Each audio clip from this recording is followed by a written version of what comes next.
Be seated.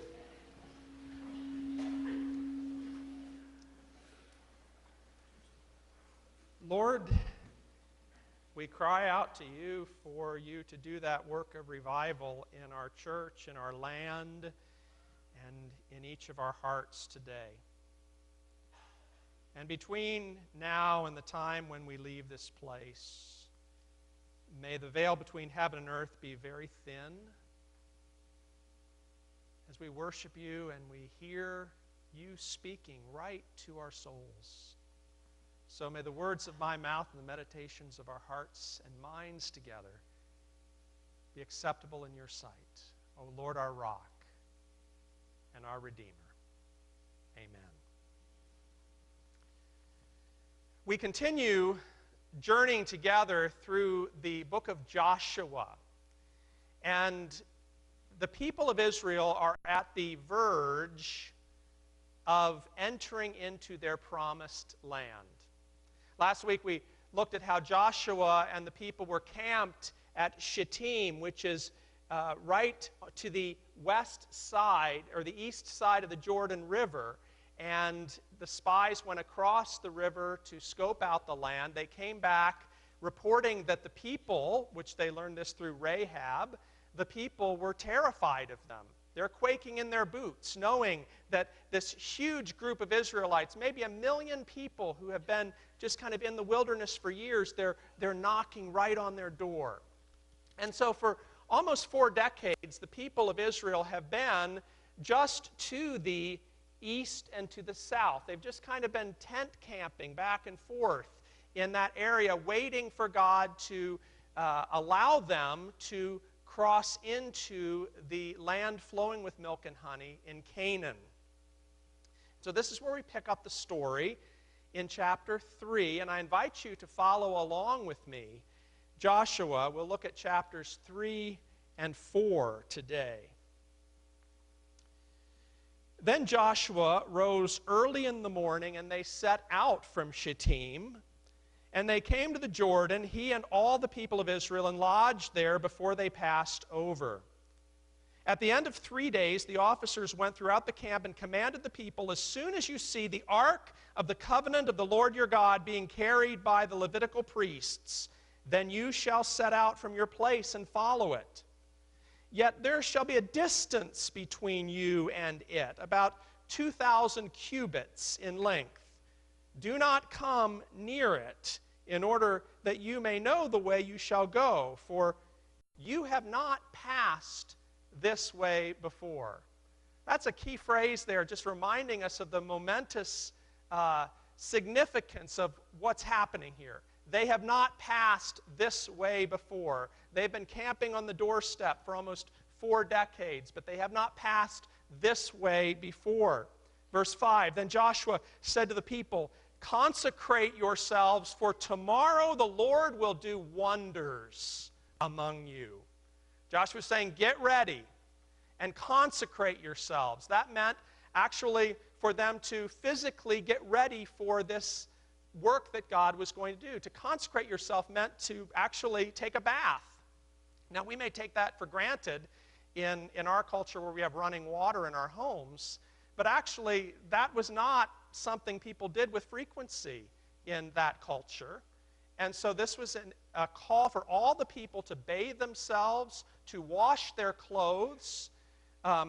It was also, when you consecrate yourself, you were to refrain from any marital relations as a way of just being able to focus on the Lord and to see what God had in store. Consecrate yourselves, for tomorrow the Lord will do wonders among you. And Joshua said to the priests, take up the ark of the covenant and pass on before the people. So they took up the ark of the covenant and went before the people. Now, the ark of the covenant. Perhaps you've heard of this, which is probably the most holy piece of furniture ever constructed. It was, of course, made famous in the movie Raiders of the Lost Ark. What it was it was prescribed by God to be constructed during this time of the Exodus, as there was a portable tabernacle that was built. And this Ark of the Covenant, which was about 4 feet high, about 2.5 feet wide, and 4 feet long, 2.5 feet high, and 2.5 feet wide, it was to contain the Ten Commandments. But more than that, it was to contain the presence, the physical presence of God in the midst of the people.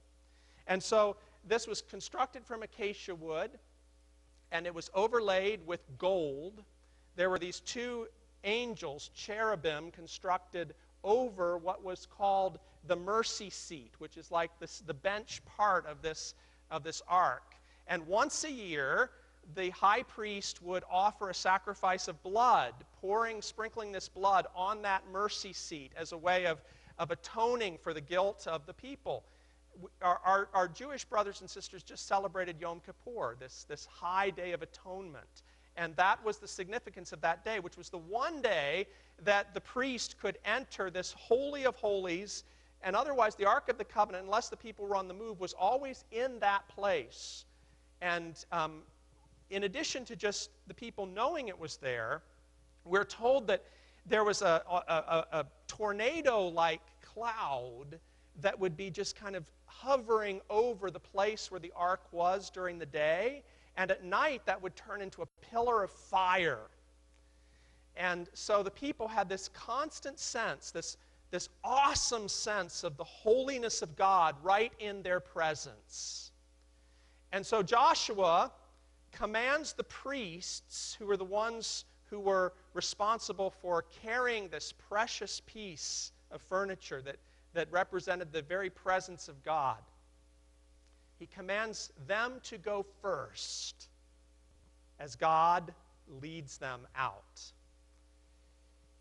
So we continue with verse 7. The Lord said to Joshua, "Today I will begin to exalt you in the sight of all Israel, so that they may know that as I was with Moses, so I will be with you. And as for you, command the priests who bear the Ark of the Covenant, when you come to the brink of the waters of the Jordan, you shall stand in the Jordan." And Joshua said to the people of Israel, "Come here and listen to the words of the Lord your God." And Joshua said, "Here is how you shall know that the living God is among you, and that he will without fail drive out from before you the Canaanites, the Hittites, the Hivites, the Perizzites, the Girgashites, the Amorites, and the Jebusites. Behold, the ark of the covenant of the Lord of all the earth is passing over before you into the Jordan. Now, therefore, take 12 men from the tribes of Israel, from each tribe a man. And when the soles of the feet of the priests bearing the ark of the Lord of all the earth, shall rest in the waters of the Jordan, the waters of the Jordan shall be cut off from flowing, and the waters coming down from above shall stand in one heap." So when the people set out from their tents to pass over the Jordan with the priests bearing the Ark of the Covenant before the people, and as soon as those bearing the Ark had come as far as the Jordan, and the feet of the priests bearing the Ark were dipped into the brink of the water, now we're told the Jordan overflows all its banks throughout the time of harvest. The waters coming down from above stood and rose up in a heap very far away at Adam, the city that is beside Zarethan, and those flowing down toward the Sea of Arabah, the Salt Sea, were completely cut off. And the people passed over opposite Jericho. Now the priests bearing the Ark of the Covenant of the Lord stood firmly on dry ground in the midst of the Jordan. And all Israel was passing over on dry ground until all the nation finished passing over the Jordan. Here we have the second miraculous river crossing. Now, many of us probably remember the first one. It was the crossing of the Red Sea as the people escaped Egypt. why do we remember that one more than this one? Maybe it's because of all the movies about Moses. Maybe it's the drama of Pharaoh's army that was bearing down on the people that just adds to the tension. But if you actually compare just the feat of crossing these rivers, crossing the Jordan River at the time when it was overflowing at the spring harvest is actually more of a miraculous feat. Now, the Jordan River, have any of you, I'm sure some of you have seen the Jordan River. Now, if you've been to the Jordan River, maybe you've even been in the Jordan River, it doesn't look today like it's that imposing of a body of water. In fact, over the last century, the Jordan River has greatly diminished in size due to the construction of dams and some channeling for irrigation purposes. It is just a trickle of what it used to be. But in Joshua's day, it was a mighty river, believed to be 100 feet wide and up to 10 feet deep for most of the year. But during the time of the spring harvest, which is the time in which this story takes place, every year with the spring rains and with the melting snows on the mountains to the north feeding into the Jordan, it would become a swollen current of raging water. The waters would even overflow the banks of the river, as we're told. Now, crossing the Jordan at any time of year would have been a dangerous feat for a group like this. Imagine perhaps 1 million people, including women and children, crossing the Jordan River. And then think of doing this at this time of year when the waters are like raging rapids. When God said through Joshua, "Consecrate yourselves, for tomorrow you will see wonders that the Lord will do," God's going to demonstrate God's power again. Now, I know some people may read this text and think, well, that's just a story. And to me, that's sad to read a story like this and to think that that's just a fable. Because I would rather overcome my sense of incredulity about a feat like this than live life with a God who isn't big enough to do this. So I urge us just to allow our imaginations and our wonder to conceive of the power and the majesty of God here. Now, unlike the Red Sea crossing, when God told Moses to stick out your rod and just watch, and the waters would part, and then it would be all clear, you could walk across. Here, the instructions are different. The priests are instructed to carry this precious Ark of the Covenant and then to place their feet in the raging water, trusting that God was going to somehow make a way. And even the text tells us, as soon as those bearing the ark had come as far as the Jordan, and the feet of the priests bearing the ark were dipped in the brink of the water, all the waters coming from above stood and rose in a heap very far away, about 20 miles upstream at this place called Adam. The opening must have been huge. I mean, just think about it. Wide enough for perhaps 1 million people, plus their livestock, to cross. All the while keeping at least 2,000 cubits from the Ark of the Covenant. You remember that was the instruction, that the Ark's going to go first, but you have to keep your distance. First of all, keep your distance because it's the holy presence of God, and you want to be careful. Yes, God is good and kind, but God is also holy and fearsome, and so you want to keep some distance there. But the text also tells us there's a purpose for keeping your distance. So you can watch where God is leading you.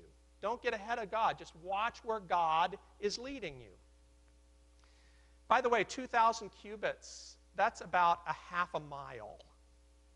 So this is quite a distance that the people are instructed to keep from the Ark of the Covenant. So imagine you're watching from a distance. You're part of the people of Israel, waiting for this moment. You've heard the instructions. You watch as these priests are carrying the Ark of the Covenant. And then you see as they dip their toes in these swirling waters. And then you watch as the velocity of this river begins to diminish. And then the banks on either side begin to dry up as the waters recede. And then you watch how the level of the water begins to go down. And then the word comes to you. Go and cross over. And so you step your foot firmly onto that muddy riverbed.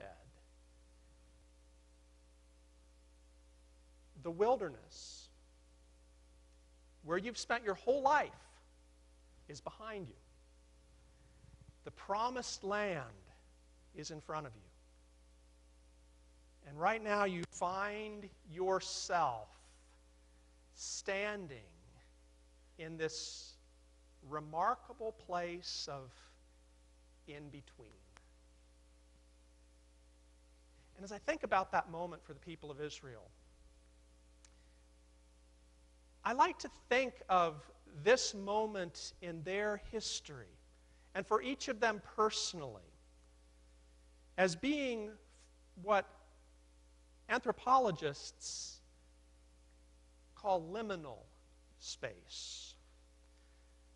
Now, how many of you, when you saw the bulletin or the email that went out with the message title, wondered if there was a typo? Well, because liminal is not a word that we commonly use in our vocabularies.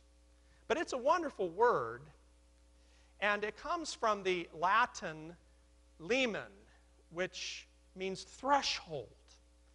And liminal space refers to the gap between 2 points. Or it means the place between what was and what's next. Liminal space can be a physical place. A waiting room can be liminal space. A hallway that gets you from one place to the next. Similarly, an elevator, an escalator, a stairwell. Architecture sometimes refers to these liminal spaces. A front porch, a foyer. Here at the church, you could say a liminal space would be our lobby or our narthex. It's kind of that transition space, or even the parking lot itself between where you've been and where you're going. An airport terminal, or even an airplane that takes you from one place to the next. Those can be seen as physical liminal spaces. But the term liminality or liminal space is most often used in anthropology or religion or literature to refer to the space between 2 chapters of life. Adolescence or young adulthood is often thought of as liminal space. You've kind of left childhood, but you're not yet fully an adult. In relationships, there are liminal spaces. Engagement, that time between when you've been single and fancy-free to when you're actually committed as a husband and a wife. Or similarly, separation can be that awkward liminal space after you have been clearly identified as married to when you're clearly identified as divorced. That separation is liminal space. And even you could say the beginning of a divorce, as you're living into that new identity, can be an awkward liminal space too. if you're moving or selling a home or thinking about where to live next. That's a liminal space. A change in health can be seen as liminal space, as you're feeling stuck between what was and what's next, whether that what's next is a recovery from whatever affliction you have, or whether it's your ultimate resurrection, or whether it's what's next meaning just adjusting to a new normal. The beginning of retirement, and I say beginning of retirement because we all see and know people who have created a whole new purpose and meaning in the retirement phase of life. And so retirement should no longer be seen as this limbo space between working and death. There's wonderful things that can happen in retirement, but the beginning of that retirement is definitely liminal space as you're trying to adjust and think about what's next in your life.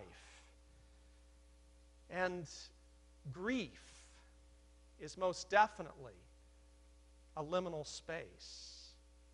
Grief is that place in life, whatever we're grieving, whether it's the loss of a job, a loss of a relationship, a loss through death of a loved one or a pet.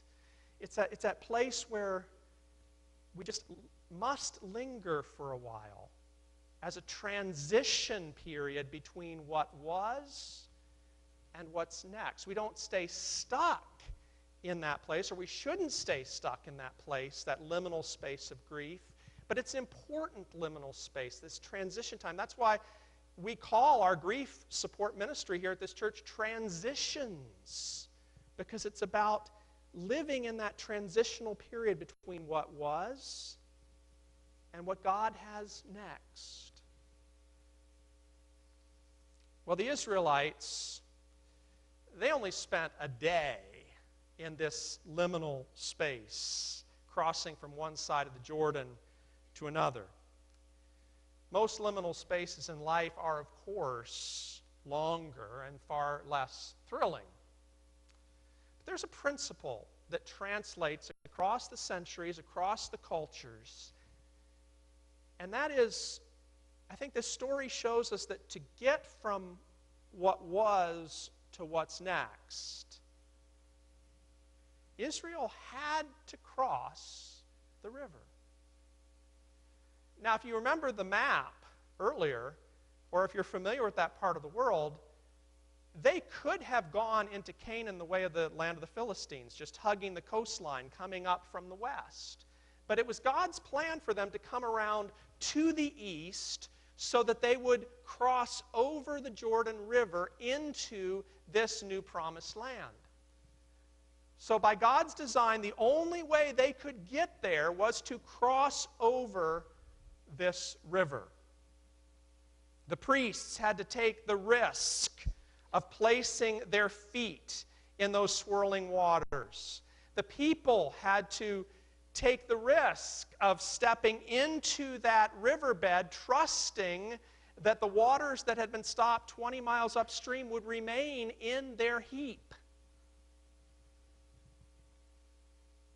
Franciscan priest Richard Rohr writes a lot about liminal space in the spiritual life. He describes that liminal space is when you have left the tried and true and haven't been able to replace it with anything else. It's when you're between your old comfort zone and any new possible answer. And Rohr acknowledges, as do many, that these liminal spaces are sometimes very discomforting in our lives. And he goes on to say, if you are not trained in how to hold anxiety, how to live with ambiguity, how to entrust and wait, you will run anything to flee this terrible cloud of unknowing. This acknowledges the discomfort that we feel in these liminal times in our lives. And he says if you're not equipped how to hold anxiety, recognizing anxiety is bound to come in these times, but how we can hold it and just entrust and wait and live with the ambiguity and the uncertainness of where we find ourselves. unless we're able to do that, we're going to be very tempted just to run and not deal with it. Liminal spaces are often uncomfortable. But hear this. The liminal spaces in life are often where God can do his most transforming work in you and me. Some, I've read, have referred to these liminal spaces as cauldrons of transformation. And when we can see it that way, we can begin to look for the ways that God is growing us and shaping us. Again, Richard Rohr says, this is sacred space, where the old world is able to fall apart and a bigger world is revealed. If we don't encounter liminal space in our lives, we start idolizing normalcy.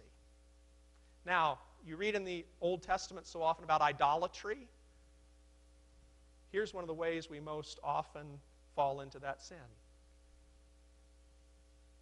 If we don't encounter this liminal space in our lives, if we aren't willing sometimes to place our feet in those transitional places, we start idolizing normalcy.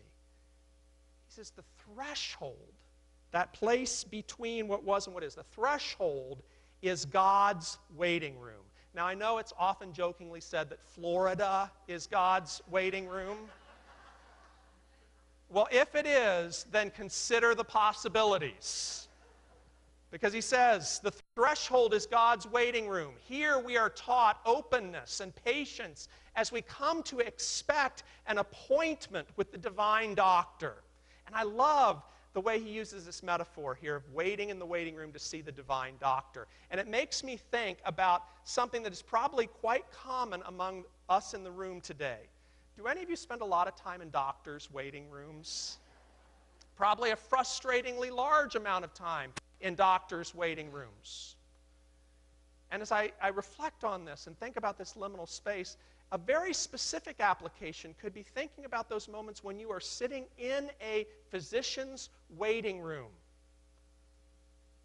Now, sometimes you may just be waiting for a routine eye exam or a checkup or an allergy shot or something like that. But think about when you're sitting there waiting for that follow-up report from your PET scan. Or you're waiting to find out about the health of your unborn child. Or you're just waiting for that next chemo treatment, not sure that you even have the strength to endure it. Or you just have that sneaky suspicion that the doctor's going to say something you don't really want to hear. That's a very uncomfortable liminal space sitting there in the waiting room. But I believe that God invites us to see those moments as a moment to consecrate ourselves and prepare ourselves for the wonder that God is going to do. Now, the wonder may or may not be a physical healing. It may be a way that you encounter God with a depth like you've never encountered it before. And to think about that as you're sitting in that waiting room, rather than just reading a 6-month-old magazine or looking at Facebook on your phone, and that's natural because we're wanting to flee from all the anxiety. But to allow yourself right there in that waiting room to prepare yourself for where God is at work can be a transforming experience in and of itself. Don't worry if somebody else sees you just sitting there praying or going on your Bible app on your phone or whatever it takes for you to just become aware of God's holy presence in your midst. But whatever is our liminal space,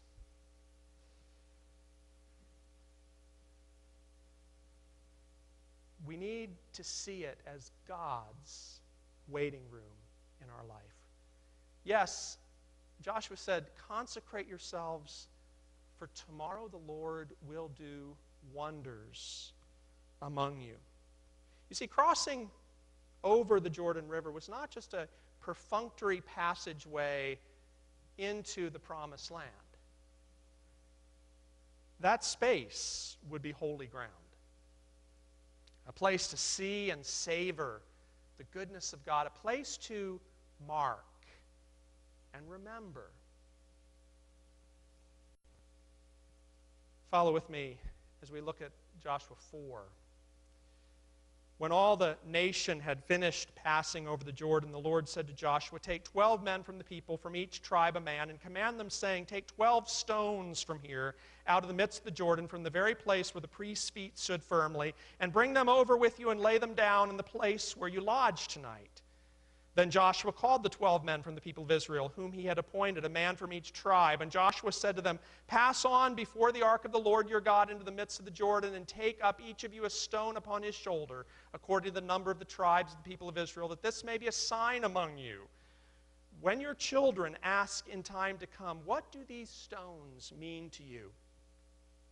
Then you shall tell them, 'The waters of the Jordan were cut off before the ark of the covenant of the Lord, and when it passed over the Jordan, the waters of the Jordan were cut off. So these stones shall be to the people of Israel a memorial forever.' And the people of Israel did just as Joshua commanded, and took up 12 stones out of the midst of the Jordan, according to the number of the tribes of the people of Israel, just as the Lord told Joshua. And they carried them over with them to the place where they lodged, and laid them down there. And Joshua set up 12 stones in the midst of the Jordan, in the place where the feet of the priests bearing the Ark of the Covenant had stood, and they are there to this day. For the priests bearing the ark stood in the midst of the Jordan until everything was finished that the Lord commanded Joshua to tell the people, according to all that Moses had commanded Joshua. The people passed over in haste, and when all the people had finished passing over, the ark of the Lord and the priests passed over before the people. The sons of Reuben and the sons of Gad and the half-tribe of Manasseh passed over armed before the people of Israel as Moses had told them. About 40,000 ready for war passed over before the Lord for battle to the plains of Jericho. You remember this is now referring to what was at the second part of chapter 1, the 2.5 tribes that had already decided to settle east of the Jordan, but they promised to send 40,000 of their fighting men over the river to fight for the land with the other tribes. Verse 14. On that day the Lord exalted Joshua in the sight of all Israel, and they stood in awe of him just as they stood in awe of Moses all the days of his life. And the Lord said to Joshua, "Command the priests bearing the ark of the testimony to come up out of the Jordan." So Joshua commanded the priests, "Come up out of the Jordan." And when the priests bearing the ark of the covenant of the Lord came up from the midst of the Jordan, and the soles of the priests' feet were lifted up on dry ground, the waters of the Jordan returned to their place and overflowed all its banks as before. The people came up out of the Jordan on the 10th day of the first month, and encamped at Gilgal on the east border of Jericho. And those 12 stones which they took out of the Jordan, Joshua set up at Gilgal. And he said to the people of Israel, "When your children ask their fathers in times to come, 'What do these stones mean?' then you shall let your children know, Israel passed over this Jordan on dry ground. For the Lord your God dried up the waters of the Jordan for you until you passed over, as the Lord your God did to the Red Sea, which he dried up for us until we passed over, so that all the peoples of the earth may know that the hand of the Lord is mighty, that you may fear the Lord your God forever." So, what do these chapters from the book of Joshua really teach us about when we face these liminal spaces in life? Well, first, this story reminds us, don't fear liminal spaces. It may be natural to be afraid of those in-between places of life, but don't fear. Don't fear. Because, as Richard Rohr reminds us, without liminal spaces, we come to idolize normalcy. And yes, normalcy can often be very nice. But in each of our lives, God has some new things for us to learn, some new challenges for us to grow from, some new opportunities for us to bless other people. And to get to those new places, we do have to go through that transition time, which can be awkward and uncomfortable, but it's nothing that we have to fear. God has something better for the Israelites than just staying on the east side of the Jordan River. And if they don't step into that liminal space, they'll never be able to cross over to that land flowing with milk and honey. So don't fear liminal spaces. And we're also encouraged to see these liminal spaces in life as holy ground, as cauldrons of transformation, where if we just open our eyes of faith, we can see some amazing ways that God is shaping us, even in those awkward times of in-between. I think the story reminds us, don't get ahead of God. God specifically instructed the people, stay a half mile away from the ark and watch it go first into the water. Now that must have been terrifying, certainly for the priests and for all the people, to see their most precious piece of their history being carried into those raging waters. But it was God's plan to say, let me go first. Now the people of Israel, Joshua and his leaders, they might, if they'd been like me, probably tried to figure out, there's got to be a way that we can cross over this river before the floodwater stage begins, or we try to figure out with our best ingenuity how we could construct boats and maybe take the men over first and do some fighting, and then when the waters slow down, we could bring the women and the children over. God had a plan. He said, let me go first. And so the people, even though they might not have understood what was happening, they kept an eye. Even if they kept a distance, they kept an eye on that Ark of the Covenant, God's presence with them, trusting that God who stopped the waters upstream would surely lead them across to Promised Land. So a practical question is, how do we know how we might sometimes be getting ahead of God? Because I think there is a fine line between thoughtful, conscientious taking initiative and rushing ahead of where God might have us go. Well, first, we just need to ask God into the situation. James 4:2 says, you have not because you ask not. And so often we may want God to guide us, but we don't always invite God fully into our deliberations and into our thoughts. And so ask God to guide our thoughtful plans and deliberations, and then pay attention as we keep thinking about God. Pay attention to the nudges of the Holy Spirit. And when God is leading, there will sometimes be a sense of holy fear and discomfort, but deep down there will be a peace that surpasses human understanding. So pay attention to those nudges, and this is the value of living in community too. Find other people who can speak truth of God to you. Consult with others, pray with others, people you respect, a Stephen minister, someone, a pastor, someone in the prayer ministry after our worship services.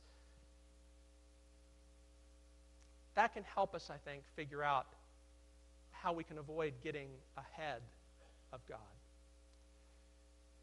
And when you've gotten from what was to what's next, don't forget to remember the holy ground in between. That's what chapter 4 here is all about. You've passed through this liminal space. It was scary, but you got to the other side. Joshua chapter 4 tells us, do not forget to remember. There's a winter visitor from our church who was here several years ago who gave me an autobiography she had written, and she titled it My Garden of Stones. And it was referring to this text. And it was, a story of her life, but really it was more a story of episodes in her life that she wanted others to know, particularly her own descendants, where God had been faithful through some very difficult chapters of her life. And so what does this look like for you and me to remember those liminal spaces and give glory to God? It could be writing your own spiritual autobiography. It could be a letter to your family about one specific episode of your life. It could be just keeping a journal that then becomes a record for your descendants. It could be a special day or a tradition you mark in your household, a memorial gift that's given in memory to God's goodness to you during a particular season in your life. It could be a physical symbol, a work of art, or a piece of jewelry that you have, that when you see it, you always remember where God was good to you during that place. Why is this important? Because when God meets us and God does a work of transformation in our lives, we cannot keep that to ourselves. Yes, religion, spirituality is a deeply personal thing.